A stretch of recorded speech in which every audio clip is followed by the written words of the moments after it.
મિત્રો હું છું ચંદ્રિકા બારોટ। આજે નવીન વર્ષની ઉજવણીમાં આપ સૌની સાથે આઈ વિટનેસ ન્યૂઝ પરિવાર પાઠવે છે સૌને અંતઃકરણની શુભેચ્છાઓ સાથે નૂતન વર્ષના અભિનંદન। હવે જોઈએ આજના મુખ્ય સમાચાર। દિયોદરના કોતરવાડામાં યુવકની ઘાતકી હત્યા। ડીસા અને પાલનપુરમાં નવા વર્ષના વધામણા, શહેરીજનોએ પરસ્પર વહેંચી શુભકામનાઓ। અને ડીસા તાલુકા પંચાયતના 3 કોંગ્રેસી સભ્યો પક્ષમાંથી બરતરફ। હવે જોઈએ સમાચાર વિસ્તારથી। દિયોદર તાલુકાના કોતરવાડા ગામના રહીશ ઠાકોર અણદાજી શાંતિજી ઉંમર વર્ષ 30 ની હત્યા કરાયેલ લાશ કોતરવાડા જાડા રોડ ઉપરથી મળી આવતા ચકચાર મચેલ છે। દિયોદર પોલીસે 6 શકમંદ ઈસમોએ ઘાતકી હત્યા કરી હોવાની ફરિયાદ મૃતકના પિતા ઠાકોર શાંતિજી વિહાજીએ આપતા ગુન્હો દાખલ કરી તપાસ હાથ ધરેલ છે। આ હત્યાના કહેવાતા આરોપી તરીકે કોતરવાડા ગામના ઠાકોર ભેમાજી ઠાકોર, ભુદરજી ઠાકોર, મફાજી ઠાકોર, માનસુખજી ઠાકોર, સુખાજી ઠાકોર અને ઠાકોર નંદાબેન સામે પોલીસે હત્યાનો ગુનો દાખલ કરી ઝીણવટભરી તપાસ હાથ ધરેલ છે।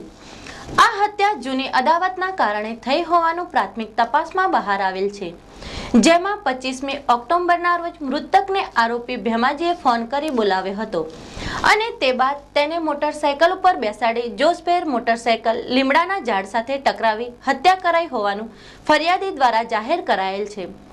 જો કે આ મોતનું ચોક્કસ કારણ પીએમ રિપોર્ટ બાદ જ બહાર આવશે તેવું તપાસ અમલદાર પીએસઆઈ ચૌધરીએ જણાવેલ છે।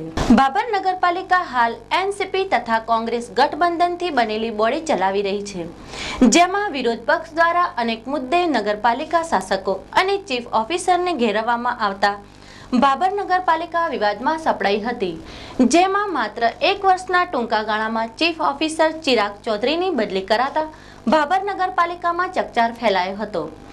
ગત ટર્મની બોડી દ્વારા શહેરમાં નોંધપાત્ર વિકાસ ન કરી શકાતા પ્રજાએ નવીન ઉત્સાહી સદસ્યો ચૂંટી કાઢ્યા હતા, જેનાથી ગત ટર્મના કેટલાક સદસ્યો શાસન ગુમાવી વિરોધ પક્ષમાં બેઠા હતા। નવીન બોડીએ શહેરને સુખાકારી સુવિધાઓ પૂરી પાડી શહેરની સ્વચ્છ, સુંદરને વિકાસશીલ બનાવતા વિરોધ પક્ષ દ્વારા રાજકીય કિન્નાખોરી શરૂ કરાઈ હતી અને આવી જ કિન્નાખોરીએ ચીફ ઓફિસર ચિરાગ ચૌધરીની બદલી કરાઈ હોવાનું શાસક પક્ષ અને નગરજનોમાં ચર્ચાતું જોવા મળ્યું હતું। આ મામલે નગરજનો સરકારથી નારાજ છે અને બાબરમાં જન આક્રોશ ભભૂકી ઉઠ્યો છે। સમય છે એક વિરામનો, તો જોતા રહો આઈ વિટનેસ।